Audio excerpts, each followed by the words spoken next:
So I guess I'm supposed to be some average Laker, average delusional Laker fan that just enjoy the game for the thrill, the entertainment side of it, right? Like I'm not supposed to have a high basketball IQ and should just take whatever the Laker front office, the PR team feed me, right?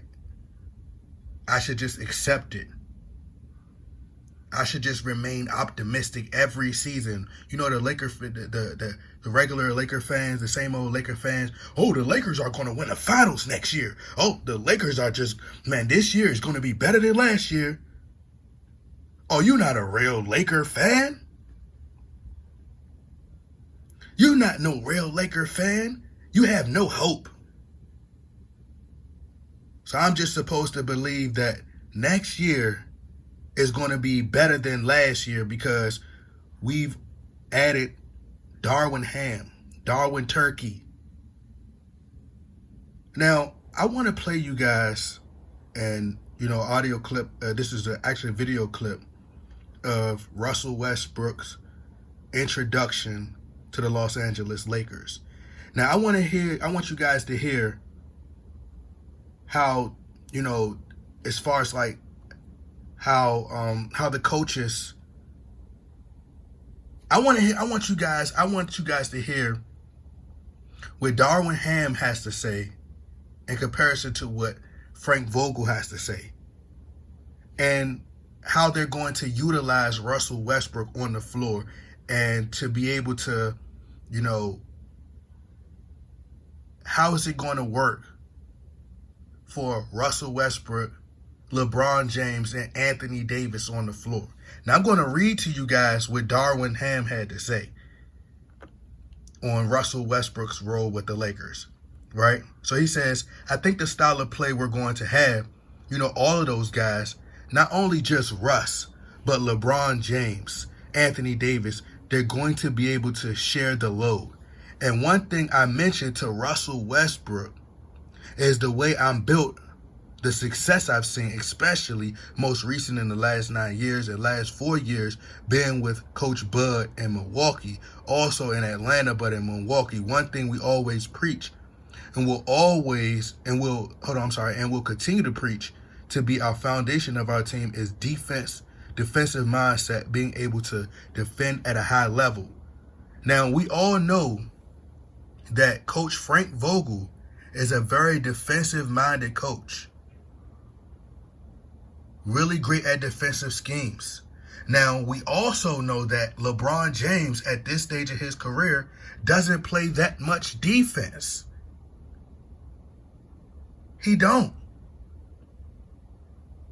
LeBron James, we've seen multiple plays last year, all throughout the year, where the team is running back in transition and LeBron James is complaining about a foul call that he didn't get.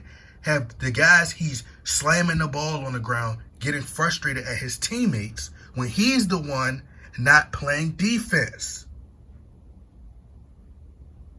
So how are you going to get LeBron James to buy into defense next year at 38 years old? How are you going to do that? Especially at a high level when you have a bunch of young guys out there. He says, and this is the part that I want you guys to see. This is the groundbreaking part that I think you guys should hear. Because it sounds very much similar to what Frank Vogel says in his plans for Russell Westbrook. He says, and I challenged him, and he accepted the challenge. That's a part of the word sacrifice we use. Sacrifice. Now, I want you guys to listen to Frank Vogel when he's asked, how's it going to work with Russell Westbrook, Anthony Davis, and LeBron James? Let's take a listen.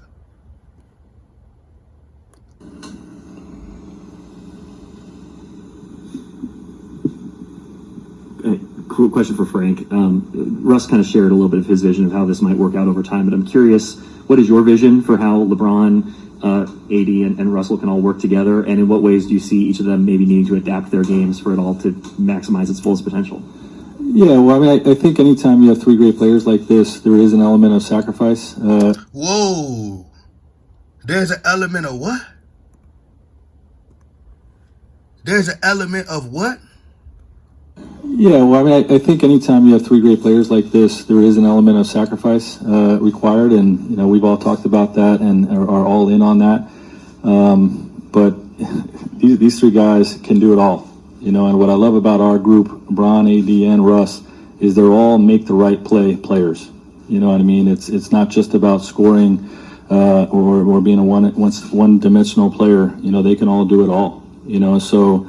I'm most excited about seeing what the three of them on the court at the same time looks like. I think we're going to be an extremely dynamic, fast-breaking team, and one that can play.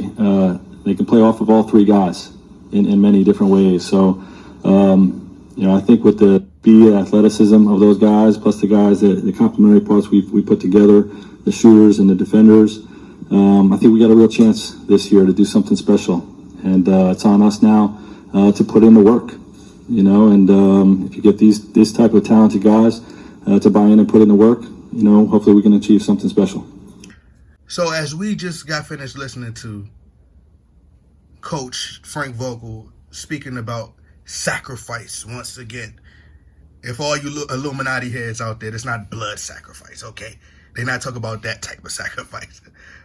For all the conspiracy theorists out here, right? But so he goes on to say, this is Darwin Ham. He says, and being able to move him around in different spaces on the floor as we go back on the offensive end. So sometimes he's going to be off the ball slashing.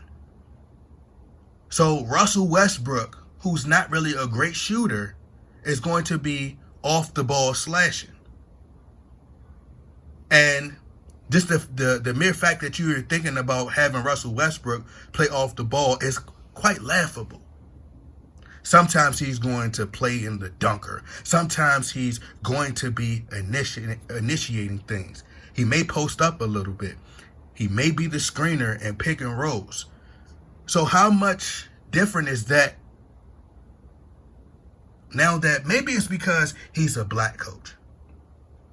Maybe because Darwin Ham is black and Frank Vogel is white. Yeah, maybe that's it. So because he's white and because one's white and one black, one's going to work for Frank Vogel.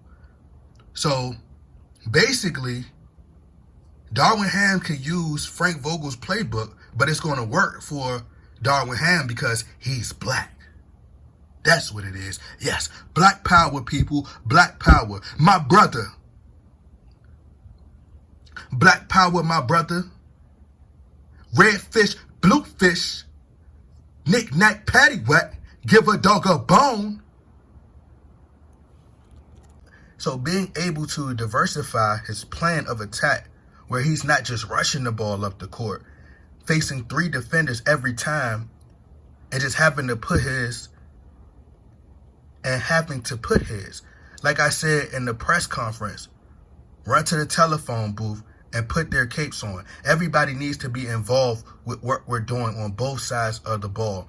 And I think it'll make it easier, lighten the load, and also allow us to get stronger as the season gets longer. Now, what happens when you try all of these things and you revert right back to the LeBron James system? Because the exact style that you just broke down and explained and the plans that you want to use for Russell Westbrook, his style of play, LeBron James has the exact same style. Remember, LeBron James is very ball dominant. LeBron James is trying to chase Kareem Abdul-Jabbar. LeBron James is trying to pad his stats. So you have Russell Westbrook, who plays a similar style. So will LeBron James sacrifice? Or will it just be Russell Westbrook who has to sacrifice? Because Russell Westbrook was the one who had to sacrifice the most last season. But yet, he was slandered and heavily criticized within the media. So yes, Russell Westbrook was the one who sacrificed the most, not LeBron James. See, LeBron James refuses to sacrifice, which is why the Lakers are in the position that they are in, and why they were in the position that they were in last year, where they were unable to reach the play-in tournament. So I'm expecting for this season to be just as bad as last season. But no, I need to be more positive. I need to start listening to more motivational speeches every single day. You need to wake up and get up at 3 o'clock in the morning and start running around the city. Get up early in the morning. Make sure you eat eggs raw. Okay?